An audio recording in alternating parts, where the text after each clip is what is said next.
Wide-leg linen pants can make you look boxy and shapeless if you style them wrong.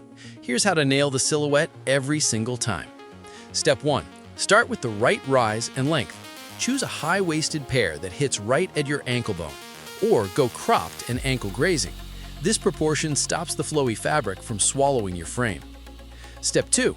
Tuck in a fitted top.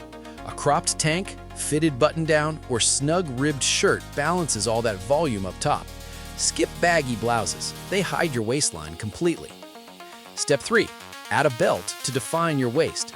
A slim leather or woven belt cinches the fabric and creates shape instantly. One accessory turns a shapeless pant into a tailored look. Step 4. Pick the right shoes. Strappy sandals, espadrille wedges, or pointed flats elongate your legs under the wide hem. Chunky sneakers only add bulk you don't need. Pro tip: linen wrinkles fast.